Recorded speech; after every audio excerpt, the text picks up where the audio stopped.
عسلامة يا جماعة. رصتنا اليوم فوندون بالكاكاوية ساهل وبنين وما يتكلفش برشا.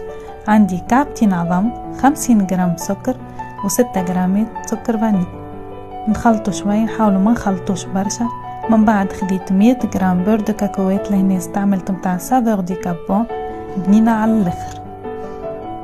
زدت عليهم 100 جرام زبدة سخونة، لهنا زدت زبدة سخونة باش تتحلي البات. زدت البات على باري متاع السكر والعظم وخلطت مليح.